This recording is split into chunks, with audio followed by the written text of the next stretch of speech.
আসসালামু আলাইকুম প্রিয় ভিউয়ার্স, আশা করি আপনারা সবাই ভালো আছেন। আজকের ভিডিওতে রয়েছে কিছু গুরুত্বপূর্ণ আরবি বাক্য। যারা আরব দেশে আছেন বা যেতে যাচ্ছেন তাদের জন্য ভিডিওটি খুবই গুরুত্বপূর্ণ।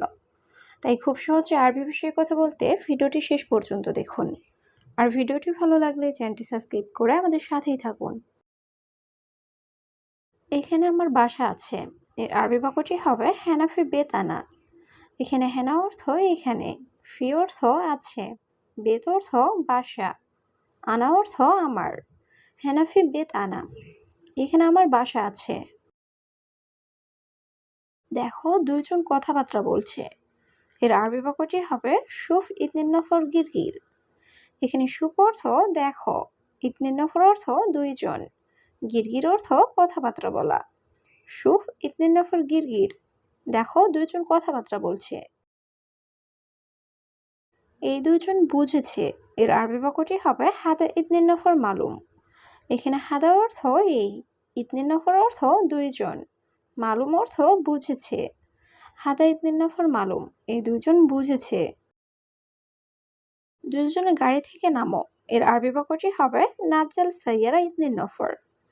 এখানে নাজ্জাল অর্থ নামা, সাইয়ারা অর্থ গাড়ি, ইতনিন নফর অর্থ দুইজন, নাজ্জাল সাইয়ারা ইতনিন নফর, দুজনে গাড়ি থেকে নামো। কেন রাগ করছেন আপনি, এর আরবি বাক্যটি হবে লেশ জ্বালান ইনতা।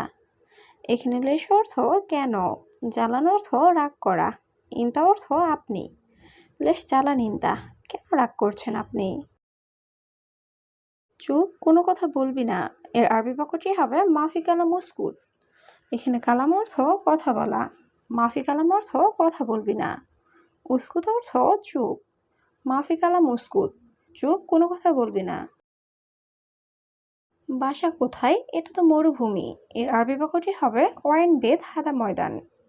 এখানে ওয়াইন অর্থ কোথায়, বেদ অর্থ বাড়ি বা বাসা, হাদা অর্থ এই, ময়দান অর্থ মরুভূমি।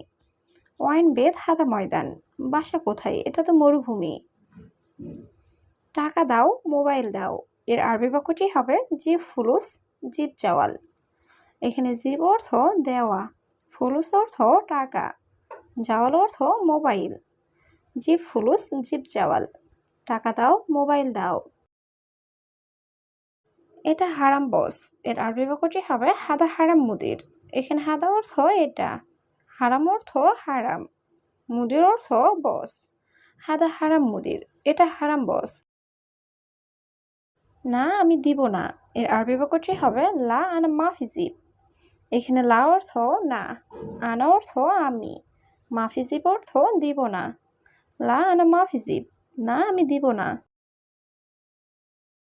তার কাছে মানিব্যাগ দে, এর আরবি বাক্যটি হবে হুয়া সাওসা জিব শান্তা। এখানে হুয়া অর্থ সে বা তার, সাওসা অর্থ সাথে বা কাছে, জিব অর্থ দেওয়া, শান্তা অর্থ ব্যাগ বা মানিব্যাগ। হুয়া সাওসা জিব শান্তা, তার কাছে মানিব্যাগ দে। বস আমি গরিব লোক, এর আরবি বাক্যটি হবে মুদির আনা মিসকিন নফর।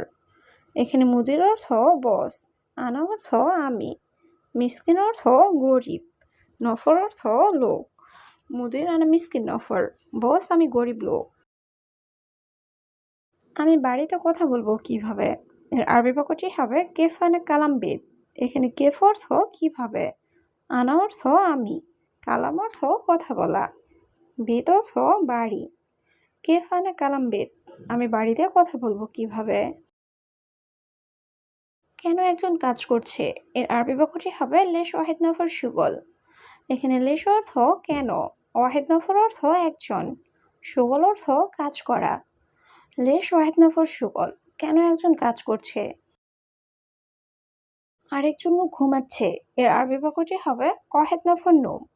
এখানে ওয়াহেদ অর্থ একজন, নফর অর্থ লোক, নুম অর্থ ঘুম। ওয়াহেদ নফর নুম, আরেকজন লোক ঘুমাচ্ছে। বস আমি নতুন লোক, এর আরবি বাক্যটি হবে মুদির আনা জেদিদ নফর। এখানে মুদির অর্থ বস, আনা অর্থ আমি, জেদিদ অর্থ নতুন, নফর অর্থ লোক। মুদির আনা জেদিদ নফর, বস আমি নতুন লোক।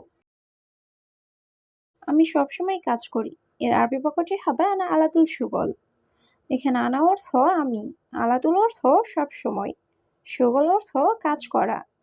আনা আলাদুল সুগল, আমি সবসময় কাজ করি। সে সবসময় ঘুমায়, এর আরবি বাক্যটি হবে হুয়া আলাদুল নুম। এখানে হুয়া অর্থ সে, আলাদুল অর্থ সবসময়, নুম অর্থ ঘুম। হুয়া আলাদুল নুম, সে সবসময় ঘুমায়। সে কাজ করে না, এর আরবি বাক্যটি হবে হুয়া মাফি সুগল। এখানে হুয়া অর্থ সে, সুগল অর্থ কাজ, মাফি সুগল অর্থ কাজ করে না। হুয়া মাফি সুগল, সে কাজ করে না। তুমি দেখো সে ঘুমায়, এর আরবি বাক্যটি হবে ইনতা শুফ হুয়া নুম। এখানে ইনতা অর্থ তুমি, শুফ অর্থ দেখা, হুয়া অর্থ সে, নুম অর্থ ঘুম। ইনতা শুফ হুয়া নুম, তুমি দেখো সে ঘুমায়। সে পুরানো লোক, এর আরবি বাক্যটি হবে হুয়া নফর গেদিম। এখানে হুয়া অর্থ সে, নফর অর্থ লোক, গেদিম অর্থ পুরানো। হুয়া নফর গেদিম, সে পুরানো লোক। আমি আরবি বুঝি না, এর আরবি বাক্যটি হবে আনা মাফি মালুম আরবি। এখানে আনা অর্থ আমি, মাফি মালুম অর্থ বুঝি না। আনা মাফি মালুম আরবি, আমি আরবি বুঝি না। সে বলে কাজ করো, এর আরবি বাক্যটি হবে হুয়া কাল্লাম সুগল। এখানে হুয়া অর্থ সে, কাল্লাম অর্থ বলা, সুগল অর্থ কাজ করা। হুয়া কাল্লাম সুগল, সে বলে কাজ করো। আমি কাজ করি, এর আরবি বাক্যটি হবে আনা সবি সুগল।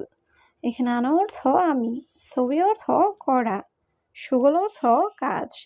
আনা সবি সুগল, আমি কাজ করি। আমি সব লোককে বেতন দেই, এর আরবি বাক্যটি হবে আনা জিব রাতিব কুল্লু নফর।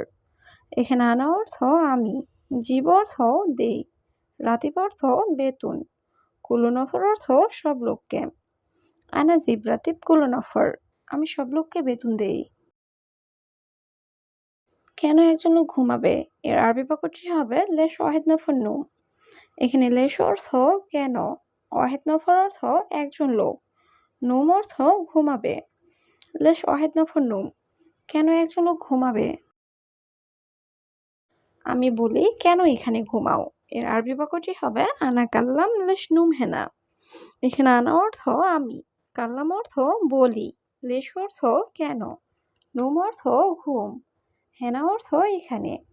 আনা কাল্লাম লেশ নুম হেনা, আমি বলি কেন এখানে ঘুমাও।